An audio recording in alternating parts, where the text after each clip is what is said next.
കുറച്ചുനാള് സംഖ്യയായിരുന്നു ചേച്ചി അല്ലേ? അല്ല, ഞാൻ അങ്ങനെ ഒരാളായിട്ട് മോളെ ഞാൻ നിൽക്കില്ല. സംഗിണി, സംഗിണി, കൊങ്ങി, കമ്മി, ജിഹാദി.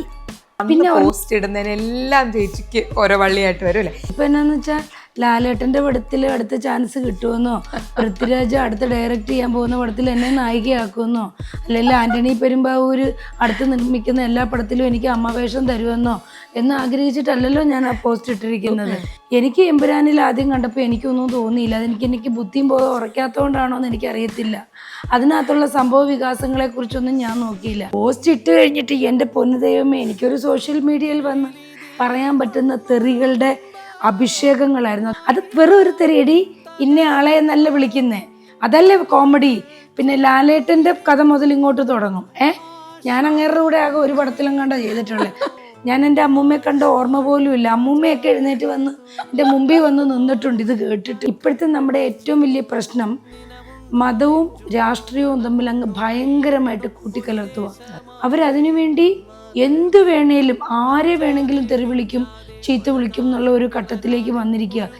അതിർത്തി കാക്കുന്ന നമ്മുടെ ജവാന്മാരെ കുറിച്ച് ഒരു പോസ്റ്റ് ഇട്ടു. അപ്പം മസൂദ് അസറിൻ്റെ കാമുകിയായി, ഭാര്യയായി എല്ലാം ആയി ഞാൻ. പിന്നെ ഞാൻ രാജ്യദ്രോഹിയായി. പിന്നെ ഞാൻ ഈ ഇറു ഇല്ലു ഒക്കെ തെറിയായി. ഈ മസൂദ് അസർ ആരാന്ന് എനിക്ക് മനസ്സിലായില്ല. ഈ എമ്പുരാൻ സിനിമയിലെ കഥാപാത്രത്തിന്റെ പേരാണ് മസൂദ് അസർ. ഇവരുടെ മനസ്സിൽ എത്രമാത്രം വിഷമാണ് കുത്തി നിറഞ്ഞിരിക്കണേന്നുള്ളത് ഒരു കലയെ കലയായിട്ട് കാണാതെ. ചേച്ചി, നമ്മൾ പൂർണ്ണമായിട്ട് ഈ സേവനങ്ങളിലേക്ക് മാറുമ്പോൾ ജീവിതത്തിനുണ്ടായ ഏറ്റവും വലിയൊരു മാറ്റം എന്തായിരിക്കും? എല്ലാവർക്കും മറ്റുള്ളവരെ സഹായിക്കാൻ പറ്റിയെന്ന് വരത്തില്ല. നമ്മളെക്കുറിച്ച് ആർക്കും എന്ത് വേണമെങ്കിലും പറയാൻ പറ്റും, പക്ഷെ ഒരാളെ നമുക്ക് പോയി സഹായിക്കാൻ പറ്റില്ല. അപ്പം നമ്മൾ മുഖേന ഒരാൾ രക്ഷപ്പെടുമ്പോൾ നമുക്ക് കിട്ടുന്ന ഒരു സംതൃപ്തി ഉണ്ട് അതിനകത്ത്. പക്ഷെ ഈ രക്ഷപ്പെട്ടു പോകുന്നവരാരും നമ്മളെ നന്ദിയോടെ എല്ലാ കാലം സ്മരിക്കണം എന്ന് നമ്മൾ വിചാരിക്കരുത്. നന്ദി നമ്മൾ പ്രതീക്ഷിച്ചിട്ട് നമ്മളൊന്നും ചെയ്യരുത്. അപ്പോൾ അല്ലാതെ നമ്മൾ ഒരു നിസ്വാർത്ഥമായ സേവനം എന്നുള്ള രീതിയിൽ നമ്മൾ ചെയ്ത് മുമ്പോട്ട് പോവുകയാണെങ്കിൽ നമുക്കുണ്ടാകുന്ന ഒരു സംതൃപ്തിയുണ്ട്. ഒരാളെ നമ്മൾ സേഫ് ആക്കുമ്പോൾ, ഒരാൾക്ക് നമ്മൾ ഷെൽട്ടർ ഒരുക്കി കൊടുക്കുമ്പോൾ, അത് അർഹതപ്പെട്ട ആളിലേക്കാണ് ആ ഷെൽട്ടർ എത്തിയതെന്ന് നമ്മൾ മനസ്സിലാക്കുമ്പോൾ, അന്ന് നമ്മൾ കിടക്കുന്ന ഒരു കിടപ്പും ഒരു ഉറക്കവും ഉണ്ട്. ആ ദിവസം എല്ലാം കഴിഞ്ഞ് നമ്മൾ വന്ന് കിടക്കുന്ന ഒരു കിടപ്പുണ്ട്. ഇനി ഉറങ്ങിയില്ലെങ്കിൽ പോലും നമ്മളിങ്ങനെ ഒന്ന് കിടക്കുമ്പോൾ തന്നെ അത്രയും ദിവസത്തെ ഭാരം നമ്മളിലൊന്ന് ഇങ്ങനെ ഇറങ്ങിപ്പോകുന്നത് നമുക്ക് അറിയാൻ പറ്റും. നമ്മുടെ മനസ്സിലൂടെ നമുക്കറിയാൻ പറ്റും. ആ ഒരിത് എല്ലാവർക്കും കിട്ടത്തുമില്ല. അതാണ് ജീവിതത്തിൽ ഈ സാമൂഹിക സേവന രംഗത്ത് നിൽക്കുമ്പോഴുള്ള ഒരു സംതൃപ്തി. പക്ഷേ ആ സംതൃപ്തിയിലേക്ക് എത്തിപ്പെടണമെങ്കിൽ ഭയങ്കരമായിട്ടും സ്ട്രഗിൾ ചെയ്യേണ്ടി വരും. നമ്മൾ ആർക്ക് വേണ്ടിയാണോ ചെയ്തു കൊടുക്കുന്നത് അവർക്കതൊരു ഉദാരമായിട്ടോ സൗജന്യമായിട്ടോ അല്ലെ മറ്റുള്ളവരുണ്ടാക്കി കൊടുത്ത അല്ലെ മറ്റുള്ളവരുടെ മുമ്പിൽ നമ്മളിലല്ലോ കൈ നീട്ടിയത് വേറെ ആൾക്ക് അങ്ങനെയൊക്കെ ചില തോന്നലുകൾ അവർക്ക് വരാം. അതവരെ കുറ്റം പറഞ്ഞിട്ട് കാര്യമില്ല. പ്രതീക്ഷിക്കാതെ ചിലവർക്ക് കിട്ടുന്ന ചില കാര്യങ്ങളാണ്. അപ്പം അതുകൊണ്ട് ആ കിട്ടുന്നതിനെ ദൈവത്തെ വിളിച്ചിട്ട് നല്ല രീതിയിൽ മുന്നോട്ട് പോവുകയും അവർ നല്ല രീതിയിൽ ജീവിക്കുകയും ചെയ്യുമ്പോൾ നമുക്കുണ്ടാകുന്ന ഒരു സംതൃപ്തിയുണ്ട്. അത് ഭയങ്കര വലുതാണ്. ഇത് കിട്ടിയത് അമ്മയിൽ നിന്നാണെന്ന് ചേച്ചി പലയിടത്തും പറഞ്ഞിട്ടുണ്ട്. അതെ. പക്ഷേ സീമാജി നായർ എന്ന് പറയുന്ന നടിയും സാമൂഹ്യ പ്രവർത്തി ഇത്രമേൽ ഫ്ലറിഷ് ചെയ്യുന്ന കാണാൻ അമ്മ ഉണ്ടായിരുന്നില്ല. എങ്കിലും അമ്മ വേണ്ടാന്ന് പറഞ്ഞ അഭിനയ രംഗത്തേക്ക് ചേച്ചി വന്ന് ഒരു മികച്ച നടിയാവുന്ന അന്ന് അമ്മ എന്തായിരിക്കും പറഞ്ഞിട്ടുണ്ടാവും? മികച്ച നടി സ്റ്റേറ്റ് അവാർഡ് കിട്ടുന്ന അല്ലാതെ അമ്മ എന്നോട് ഭയങ്കര അങ്ങനെയൊന്നും പറഞ്ഞിട്ടില്ല. എന്നോട് പറഞ്ഞിട്ടുണ്ട് അഭിനയം എന്ന് പറഞ്ഞാൽ ബിഹേവ് ചെയ്യുകയാണ്, പെരുമാറുക, നല്ല രീതിയിൽ പെരുമാറുക, അല്ലാതെ അഭിനയിക്കാൻ വേണ്ടി അഭിനയിക്കരുതെന്ന് പറഞ്ഞിട്ടുണ്ട്. അപ്പോൾ എൻ്റെ അമ്മയുടെ അഭിനയത്തിൻ്റെ ആ ഒരു സ്റ്റൈല് തന്നെയാണ് എനിക്കും കിട്ടിയിട്ടുള്ളത്. അവാർഡ് നേടിയ അതെ, സ്റ്റേറ്റ് അവാർഡായിരുന്നു അമ്മയ്ക്കും കിട്ടിയ. അസാധ്യ നടിയായിരുന്നു അമ്മ. അപ്പം അമ്മയ്ക്ക് ക്യാൻസർ ബാധിച്ചു കഴിഞ്ഞപ്പോഴത്തേക്കിനും ഞാനും അമ്മയും നാടകരംഗത്ത് നിന്ന് മാറി നിന്നു. അപ്പോൾ ഒരു വർഷം മാറി നിന്ന് കഴിഞ്ഞപ്പോഴാണ് ഈ വർഷത്തെ നാടകം അടുത്ത വർഷമാണ് നമ്മൾ മത്സരിക്കാൻ പോകുന്നത്.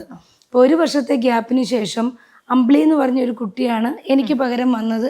ആ കുട്ടി തന്നെയാണ് അഭിനയിക്കാനും ഇരുന്നത്. പക്ഷേ അവർ റിഹേഴ്സൽ നടത്തിയപ്പോൾ മനസ്സിലായി അവരുടെ കൈക്കകത്ത് ഈ കഥാപാത്രം നിൽക്കില്ല എന്നുള്ളത് മനസ്സിലായപ്പോൾ ഞാനും നമ്മുടെ പ്രേംകുമാറും കൂടി മനസ്സാ വാച എന്നും പറഞ്ഞിട്ടൊരു ഷോർട്ട് ഫിലിം അങ്കമാലി ചെയ്യുക. ആ അങ്കമാലി ചെയ്യുന്നിടത്താണ് ഞങ്ങളുടെ ഉടമസ്ഥൻ സതീഷ് ചേട്ടൻ്റെ ലെറ്ററുമായിട്ട് ബാലൻ ചേട്ടൻ വരുന്നത്. വന്നിട്ട് അപ്പോൾ ആ കത്തിനകത്ത് ഫോണൊന്നും ഇല്ലല്ലോ, കത്തിനകത്ത് എഴുതിയിരിക്കുന്നത് മറ്റന്നാൾ കോതമംഗലം കലാ ഓഡിറ്റോറിയത്തിൽ ആച്ചരി ചൂടാമണി നാടക മത്സരമാണ്, പ്രൊഫഷണൽ നാടക മത്സരമാണ്. അതിനകത്ത് ആ റോള് വൃന്ദയുടെ ക്യാരക്ടർ സീമ ചെയ്യണമെന്നും പറഞ്ഞു. അപ്പോൾ ഇവിടെ ഇത് ഷോർട്ട് ഫിലിമിൻ്റെ ഷൂട്ടാണ്. അപ്പം ഞാൻ പറഞ്ഞു എനിക്കിവിടെ ഇതാണ് ചെയ്യാൻ പറ്റില്ലല്ലോ എന്ന് പറഞ്ഞു. എങ്ങനെയെങ്കിലും സീമ ഒന്ന് വന്ന് ചെയ്യണമെന്ന് പറഞ്ഞു. അപ്പോൾ 1 വർഷത്തെ ഗ്യാപ്പിന് ശേഷം എങ്ങനെ ചെയ്യും എന്ന് എനിക്കറിയില്ല. അങ്ങനെ പിന്നെ ഇവിടുന്ന് ഒരു ഹാഫ് ഡേ ലീവ് എടുത്തിട്ട് നാടകത്തിൻ്റെ അന്ന് രാവിലെ നമ്മൾ ഇവിടുന്ന് പോയി, തലേ ദിവസം പോയി ഒരു ഹാഫ് ഡേ ലീവ് എടുത്ത് ചെയ്തു. പിറ്റേ ദിവസം നാടക മത്സരത്തിനായിട്ട് കോതമംഗലം കലാ ഓഡിറ്റോറിയത്തിലോട്ട് കയറുമായിരുന്നു 1 വർഷത്തിന് ശേഷം. അപ്പോൾ കുറേ ആർട്ടിസ്റ്റുകളൊക്കെ മാറി. അപ്പോൾ അമ്മ വന്നിട്ടുണ്ടായിരുന്നു നാടകം കാണാൻ. അപ്പം നാടകം കഴിഞ്ഞ് ഇറങ്ങി വരുമ്പോൾ അമ്മ എന്നോട് പറഞ്ഞു ഈ വർഷത്തെ സ്റ്റേറ്റ് അവാർഡ് മോനാന്ന് പറഞ്ഞു. അപ്പം ഞാൻ പറഞ്ഞു ഒരിക്കലും നടക്കാത്ത കാര്യമാണെന്ന് പറഞ്ഞു. കാരണം സ്റ്റേറ്റ് അവാർഡ് ഞാൻ പ്രതീക്ഷിച്ച വേറെ നാടകങ്ങളുണ്ട്. കന്യാകുമാരിയിലൊരു കടങ്കഥയൊക്കെ ഭയങ്കര രസമായിട്ട് ചെയ്ത നാടകങ്ങളാണ്. അതിനൊന്നും കിട്ടാതെ പിന്നെ ഇതിനല്ലേ കിട്ടാൻ പോണേന്ന് ഞാൻ പറഞ്ഞു. ഇല്ല മോനെ നിനക്ക് കിട്ടുമെന്ന് പറഞ്ഞു. അത് കഴിഞ്ഞിട്ട് അന്ന് റേഡിയോയൊക്കെ അല്ലേ, അപ്പോൾ അവാർഡ് പ്രഖ്യാപിക്കുമ്പോൾ ഏറ്റവും നല്ല നടിക്കുള്ള അവാർഡ് എനിക്ക്. അമ്മയുടെ നാവ് അന്ന് പൊന്നായ പോലെ ഒരു വർത്തമാനം പറഞ്ഞു. അപ്പം എൻ്റെ അമ്മ ജീവിച്ചിരിക്കെ തന്നെ, എൻ്റെ അമ്മ ഉള്ളപ്പോൾ തന്നെ എനിക്ക് അവാർഡ് മേടിക്കാൻ സാധിച്ചു. അത് വലിയൊരു ഭാഗ്യമാണ്. അതെ, വലിയ ഭാഗ്യവും. ഒപ്പം തന്നെ അമ്മയ്ക്കും മകൾക്കും അല്ലേ മികച്ച നടിമാർക്കുള്ള അവാർഡ്, സ്റ്റേറ്റ് അവാർഡ് രണ്ടുപേർക്കും കിട്ടുക എന്ന് വെച്ച് കഴിഞ്ഞാല് അതെ അതെ ഈ വിക്കിപീഡിയയിൽ കുറേ എൻ്റെ പ്രായം അടക്കം കുറേ ഇതായിട്ടുള്ള തെറ്റുകളാണ് വിക്കിപീഡിയയിൽ എഴുതി വെച്ചിരിക്കുന്നത്. അതിനകത്ത് എഴുതിയിരിക്കുന്നത് ഞാൻ അമച്ചർ നാടക മത്സരത്തിൽ എനിക്ക് അവാർഡ് കിട്ടിയെന്നാണ്. ഞാൻ അങ്ങനെ അമച്ചർ നാടകം ചെയ്തിട്ടേ ഇല്ല. ഈ പ്രൊഫഷണൽ നാടകവും അമച്ചർ നാടകവും തമ്മിൽ വ്യത്യാസമുണ്ട്. ഇത് സ്റ്റേറ്റ് അവാർഡ് കിട്ടിയ ഒരു സാധനമല്ലേ, എന്നിട്ട് പോലും അതിനകത്ത് പറഞ്ഞേക്കുന്നത് അമച്ചർ നാടക മത്സരത്തിലാണ് എനിക്ക് അവാർഡെന്ന്. അങ്ങനെ ഒരു ഭാഗ്യം, അതാണ് ഞാൻ അഭിനയിക്കേണ്ട എന്ന് പറഞ്ഞിട്ടും അമ്മയുടെ ഒരു ധിക്കരിച്ചിട്ടല്ല, അങ്ങനെ ഒരു സാഹചര്യം വന്നു. അങ്ങനെ വന്നപ്പം എനിക്ക് കിട്ടിയ ഏറ്റവും വലിയൊരു സന്തോഷം എൻ്റെ അമ്മയുടെ മുമ്പിൽ വെച്ച് തന്നെ അവാർഡ് മേടിക്കാൻ സാധിച്ചു എന്നുള്ളതാണ്. അതെ അതെ, അതാണ് നമ്മൾ പറഞ്ഞ പോലെ ചേച്ചി, അതെല്ലാം നിയോഗങ്ങളിലൂടെ നമ്മൾ എത്തിപ്പെടുകയാണ്. ഇപ്പം ഇത്രയും വർഷങ്ങൾ സിനിമയിലും സീരിയലിലും ഒക്കെ നിന്നിട്ടും ചേച്ചിക്ക് എപ്പോഴെങ്കിലും തോന്നിയിട്ടുണ്ടോ അർഹിച്ച രീതിയിൽ സിനിമയിൽ ചേച്ചിക്ക് ഒരു അംഗീകാരം കിട്ടിയില്ല, അങ്ങനെ ചേച്ചി ചിന്തിക്കാറുണ്ട്? അർഹിച്ച രീതിയിൽ വേഷങ്ങൾ കിട്ടിയിട്ടില്ല എന്നുള്ളത് എനിക്ക് എപ്പോഴും ഒരു ദിവസം ചിലപ്പോൾ ഒരു 10 പ്രാവശ്യമെങ്കിലും ഞാൻ ഓർക്കാറുണ്ട്. അതെന്താന്ന് വെച്ച് കഴിഞ്ഞാൽ ആരെങ്കിലും ഒക്കെ ആയിട്ട് ഇങ്ങനെ ഇട്ട് തരും, മീൻസ് എന്തെങ്കിലും വർത്തമാനത്തിലൊക്കെ ഇങ്ങനെ വന്നു വീഴും. അതുകൊണ്ട് പലപ്പോഴും എനിക്കിത് ഓർക്കേണ്ടി വന്നിട്ടുണ്ട്. ഇപ്പൊ അംഗീകാരങ്ങൾ കിട്ടണമെങ്കിൽ നമുക്ക് അതുപോലത്തെ വേഷം കിട്ടിയാലേ നമുക്ക് അംഗീകാരങ്ങൾ കിട്ടാൻ പറ്റുള്ളൂ. അപ്പൊ അതുകൊണ്ട് നമുക്ക് അംഗീകാരത്തെക്കുറിച്ച് പറയാൻ പറ്റില്ല. പക്ഷേ നമുക്ക് ആ ഒരു സ്ഥാനം അല്ലെ അതുപോലുള്ള ഒരു വേഷം കിട്ടിയിട്ടില്ല എന്ന് എനിക്ക് പലപ്പോഴും തോന്നിയിട്ടുണ്ട്. ഇപ്പം സേവനത്തിന്റെ കാര്യത്തിൽ എടുക്കുമ്പോൾ ചേച്ചി നമുക്ക് നമ്മുടെ കയ്യിലുള്ളത് കൊടുക്കാം അല്ലേ, എത്ര വേണേലും കൊടുക്കാം. ചേച്ചി കൊടുക്കാറുണ്ട്. ഇപ്പോൾ നേരത്തെ തന്നെ പറഞ്ഞ പോലെ കടം പറഞ്ഞു വരെ ചേച്ചിയെ ചെയ്യും. പക്ഷേ ഈ മറ്റുള്ളവരുടെ അടുത്ത് ചോദിച്ച് കൈനീട്ടി, മദർ തെരേസ അങ്ങനെ ആയിരുന്നല്ലോ അല്ലേ, ചോദിക്കാൻ ചെന്നപ്പോൾ തുപ്പിയ കൈ മടക്കിയിട്ട് എനിക്കെന്ന് പറയാൻ. അപ്പം എങ്ങനെയാണ് ചേച്ചി അതിനെ മറികടന്നത്? കാരണം ചേച്ചി ഒരു താരവും കൂടിയാണ്. അത് ഭയങ്കര, ഞാൻ മോളോട് പറഞ്ഞില്ലേ, ഭയങ്കര കഠിനമാണ്. കാരണം ചോദിക്കുന്നവരൊക്കെ തരണമെന്നില്ല. പിന്നെ അവസാനം ഫോൺ എടുക്കാതായിട്ടുണ്ട്, ഒരുപാട് ഫ്രണ്ട്ഷിപ്പ് തകർന്നിട്ടുണ്ട്, മുഖത്തടിച്ചതുപോലെ ഇല്ലെന്ന് പറഞ്ഞിട്ടുണ്ട്. പക്ഷേ ഇപ്പം ഇല്ല എന്ന് പറഞ്ഞു കഴിഞ്ഞാലും ഓക്കെ, ഇല്ലെങ്കിൽ ഇല്ല, നമ്മൾ അടുത്ത ആളുടെ മുമ്പിൽ കൈ നീട്ടും. അപ്പം എനിക്ക് വേണ്ടി ഞാൻ കൈ നീട്ടിയിട്ടില്ല, അത് ഞാൻ എപ്പോഴും പറയാറുള്ള കാര്യമാണ്. ദൈവം ഒരു അവസരം തന്നിട്ട് അതെ, അത് തന്നിട്ടില്ല. കാരണം കൈ നീട്ടുക എന്ന് പറഞ്ഞാൽ ചിലപ്പോൾ ചില സാഹചര്യങ്ങളിൽ ചില ഒരിത് വന്നിട്ടുണ്ടാകും. പക്ഷേ മറ്റുള്ളവർക്ക് വേണ്ടി കൈ നീട്ടാൻ എനിക്ക് ഇന്ന് വരെ എൻ്റെ മാന്യതയോ അല്ലെങ്കിൽ എൻ്റെ പ്രൊഫഷനോ എൻ്റെ നിലയെന്നും വിലയെന്നും മറ്റുള്ളവർ പറയുന്ന നിലയും വിലയോ ഒന്നും ഒരിക്കലും ഒരു കാരണമായിട്ട് മാറിയിട്ടില്ല. ഒരു നാണവും ഇല്ലാതെ ഞാൻ കൈനീട്ടിയിട്ടുണ്ട് പലരോടും. ഇപ്പം മദർ തെരേസ എന്നുള്ള പേര് പോലും നമ്മൾ അത്രയും സ്നേഹത്തോടെ ഉച്ചരിക്കുന്നത്. ആ ഒരു അവാർഡ് ചേച്ചിയെ തേടിയെത്തുക എന്ന് പറഞ്ഞാൽ ജീവിതത്തിലെ എന്തൊരു വലിയ കാര്യമാണല്ലേ ചേച്ചി. അത് പറയുമ്പോൾ എന്തായിരുന്നു ചേച്ചിയുടെ മനസ്സിൽ? ഇല്ല, അവാർഡ് പിന്നെ ഈ പ്രഖ്യാപിക്കുന്നതിന് മുമ്പ് ഞാൻ അവരോട് തന്നെ പറഞ്ഞു എനിക്ക് ഈ അവാർഡ് വേണ്ട വേണ്ട വേണ്ട എന്ന് ഞാൻ പറഞ്ഞ് ഒരു 2-3 അപ്പം എന്നോട് പറഞ്ഞു. അവസാനം അവർ പറഞ്ഞു ആലോചിച്ചിട്ട് ഇന്ന് പറഞ്ഞാൽ മതി എന്ന് പറഞ്ഞു. അന്ന് ഫുള്ളിരുന്ന് ആലോചിച്ചു. അങ്ങനെ ഞാൻ എൻ്റെ ചേച്ചിയെ വിളിച്ചു. ചേച്ചി, ഈ വർഷത്തെ മദർ തെരേസ അവാർഡ് എനിക്കാണ്. അപ്പോൾ അതവർ ഡേറ്റും ടൈമും ഒക്കെ പറഞ്ഞിട്ട് ഫ്രീ ആണോ എന്നൊക്കെ ചോദിച്ചിട്ടുണ്ട്. ഗവർണറാണ് അവാർഡ് തരുന്നത്. പക്ഷെ ഞാൻ പറഞ്ഞത് ആലോചിക്കട്ടെ എന്നാണ് ഞാൻ പറയണേ എന്ന് പറഞ്ഞു. അപ്പോൾ എന്നോട് ചോദിച്ചു നിനക്ക് തലയ്ക്ക് ഭ്രാന്തായോ എന്ന് ചോദിച്ചു. അപ്പം ഞാൻ പറഞ്ഞു ചേച്ചി, അങ്ങനെ ഒരു അവാർഡ് മേടിക്കാനുള്ള അർഹത എനിക്കുണ്ടോ എന്ന് ചോദിച്ചു. അപ്പോൾ എന്നോടത്ത് പറഞ്ഞു, സീമ, അങ്ങനെ എന്തെങ്കിലും ഉണ്ടായിട്ടായിരിക്കില്ലേ നിനക്ക് അവർ അവാർഡ് തരുന്നത്. ആ പേരിലുള്ള ആദ്യമായിട്ട് കൊടുക്കുന്ന ഒരു അവാർഡ് നീ ഒരിക്കലും മേടിക്കാതിരിക്കരുത്. അതുകൊണ്ട് തീർച്ചയായിട്ടും നീ അവരോട് സമ്മതം പറയാൻ പറഞ്ഞു. അങ്ങനെയാണ് ഞാൻ ആ അവാർഡിന് സമ്മതം മൂളിയതും എനിക്ക് അമ്മയുടെ പേരിലുള്ള അവാർഡ് കിട്ടിയതും. അപ്പം എനിക്ക് അന്ന് മുതൽ, ഇപ്പം 2-3 വർഷം കഴിഞ്ഞു, അന്ന് മുതലുള്ളൊരു ആഗ്രഹം, എനിക്കൊരു എൻ്റെ ബ്രദറിനെ, ഒരു സഹോദരനെ പോലെ ഞാൻ കരുതുന്ന ഒരു മനോജ് പിള്ളയുണ്ട്. മനോജ് പിള്ളയാണ് ശരിക്കും ശരണ്യയുടെ വീഡിയോ സൂരജിനെ കൊണ്ട് എടുപ്പിച്ചത്. അപ്പം അന്ന് മുതൽ ഞാൻ മനോജിനോട് പറഞ്ഞു, എനിക്ക് ഹിന്ദി സംസാരിക്കാൻ അറിയില്ല. മനോജ് പട്ടാളത്തിലൊക്കെ ആയിരുന്നു. അപ്പം നമുക്ക് 2 പേർക്കും കൂടെ കൽക്കട്ടയ്ക്ക് പോകണം. അമ്മ ഇല്ലെങ്കിലും അമ്മയുടെ പ്രസൻസ് ഉണ്ടല്ലോ അവിടെ. അപ്പോൾ അവിടെ കൊണ്ടുപോയിട്ട് എനിക്ക് ഈ അവാർഡ് കാണിക്കണം, എനിക്ക് കിട്ടിയ അവാർഡല്ലേ കാണിക്കണം എന്ന് അന്ന് മുതൽ ഞാൻ പറയുന്നുണ്ട്. ഒരു 2 മാസം കൂടുമ്പോൾ മനോജ് എന്നെ വിളിച്ചിട്ട് ചോദിക്കും, ചേച്ചി എന്നാണ് കൽക്കട്ടയ്ക്ക് പോകുന്നത്. അവസാനം ഇപ്പം മനോജ് നിർത്തി. കാരണം ഇതുവരെ പോകാൻ പറ്റിയില്ല. 3 വർഷം കഴിഞ്ഞു. അപ്പം 3 വർഷത്തോളമായി. അപ്പം എൻ്റെ അടുത്ത് പറഞ്ഞു, പിന്നെ ഒരു രക്ഷയില്ല, ഇനി ഒരു കാര്യം ചേച്ചി തീരുമാനിച്ചിട്ട് പറ, എന്നിട്ട് നമുക്ക് പോകാമെന്ന് പറഞ്ഞു. അതെ, അപ്പം ചേച്ചി ഇനി ഹിന്ദി പഠിച്ചിട്ടേ പോവുള്ളൂ എന്നൊക്കെ ചോദിച്ചു. ഞാൻ പറഞ്ഞു അതൊരിക്കലും ഇല്ല, ഹിന്ദി എനിക്കറിയില്ല. അതുകൊണ്ട് തന്നെ ഞാൻ പറഞ്ഞിട്ടുണ്ട് മനോജൻ്റെ കൂടെ വരണമെന്ന് പറഞ്ഞിട്ടുണ്ട്. അപ്പം അതുകൊണ്ട് നമുക്ക് പോകാമെന്ന് പറഞ്ഞിട്ടുണ്ട്. അത് ഞാൻ പോകും. കാരണം ഞാൻ എൻ്റെ മനസ്സിൽ അമ്മയുടെ അടുത്ത് കൊടുത്ത ഒരു വാക്കാണ്, ഞാൻ അമ്മയുടെ അടുത്ത് വരും എന്നുള്ളത്. അപ്പം അതുകൊണ്ട് എനിക്കിത് അവിടെ കൊണ്ടുപോയി കാണിക്കണം. അപ്പം അതുകൊണ്ട് ഞാൻ അതും എടുത്തുകൊണ്ട് പോകും. ഇപ്പം ചേച്ചിയോട് സംസാരിക്കുമ്പോഴൊക്കെ എനിക്ക് തോന്നുന്നു എല്ലാത്തിനും ചേച്ചിക്ക് വ്യക്തമായ ധാരണയും ഉറച്ച മറുപടികളും ഉണ്ട്. ഒന്നിൽ നിന്നൊരു ഒഴിഞ്ഞു മാറ്റമൊന്നുമില്ല. അതുപോലെ തന്നെയാണ് വന്ന് പോസ്റ്റ് ഇടുന്നതിനെല്ലാം ചേച്ചിക്ക് ഓരോ വള്ളിയായിട്ട് വരും അല്ലേ. ഇപ്പം എനിക്കൊന്ന് എമ്പുരാൻ സിനിമ അനുകൂലിച്ച് അതായിരുന്നല്ലോ ഏറ്റവും പുതിയ വിവാദം. എങ്ങനെ പറയുന്നത് ചേച്ചി അതിനെ? ഇപ്പം എന്നാന്ന് വെച്ചാൽ ലാലേട്ടൻ്റെ പടത്തിൽ അടുത്ത ചാൻസ് കിട്ടുമെന്നോ, പൃഥ്വിരാജ് അടുത്ത് ഡയറക്റ്റ് ചെയ്യാൻ പോകുന്ന പടത്തിൽ എന്നെ നായികയാക്കുമെന്നോ, അല്ലെങ്കിൽ ആൻ്റണി പെരുമ്പാവൂർ അടുത്ത് നിർമ്മിക്കുന്ന എല്ലാ പടത്തിലും എനിക്ക് അമ്മവേഷം തരുമെന്നോ എന്ന് ആഗ്രഹിച്ചിട്ടല്ലല്ലോ ഞാൻ ആ പോസ്റ്റ് ഇട്ടിരിക്കുന്നത്. എമ്പുരാൻ സിനിമ ഞാൻ ഫസ്റ്റ് ഡേ തന്നെ പോയി കണ്ടു.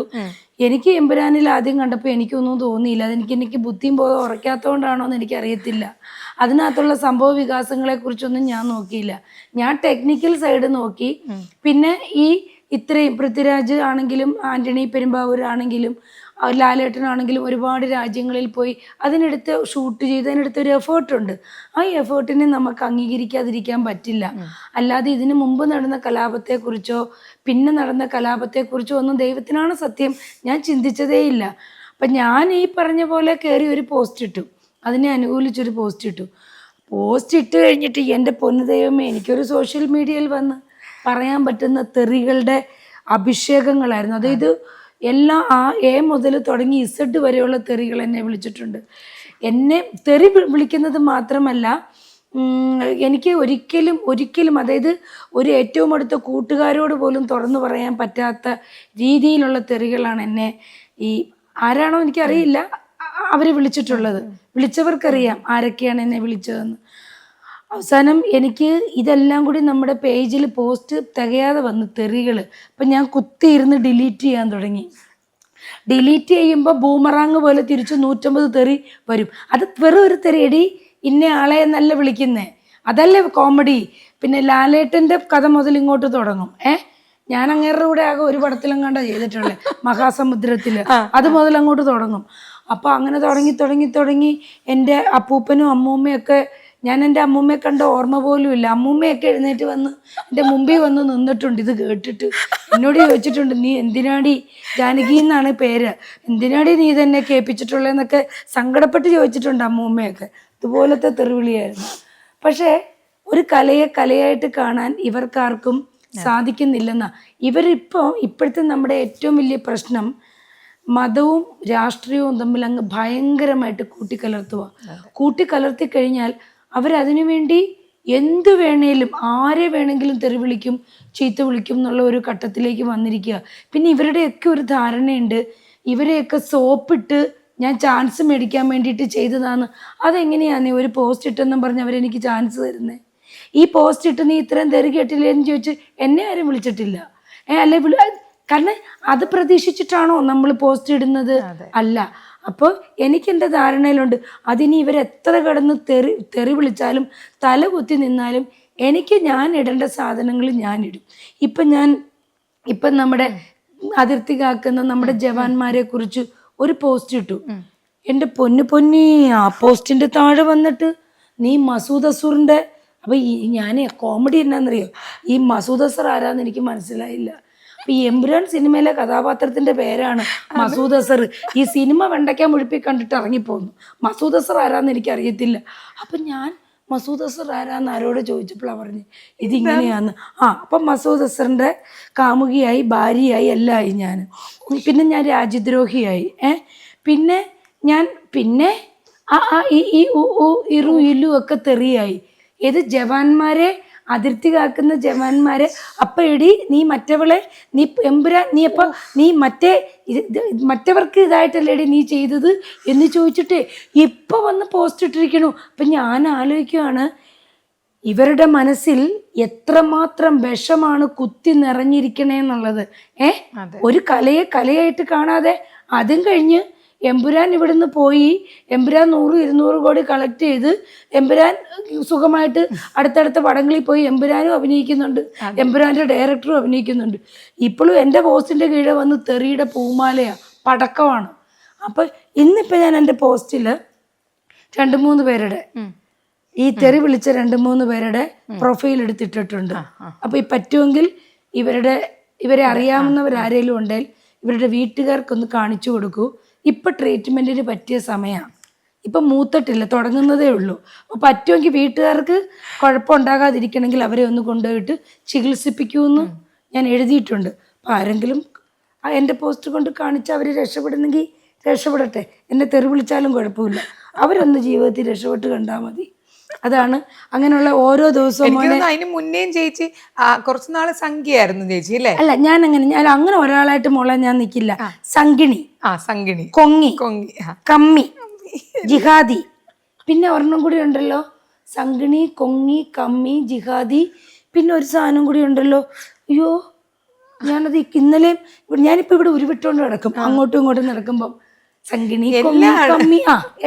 അത് നമുക്കൊരു പ്രാസം ഒപ്പിച്ചാൽ നമുക്ക് 2-3 വരികളും കൂടി എഴുതിയ പാട്ടാക്കാം. ഞാൻ അങ്ങനെ നടക്കുവാണ് തുള്ളി ഇപ്പൊ.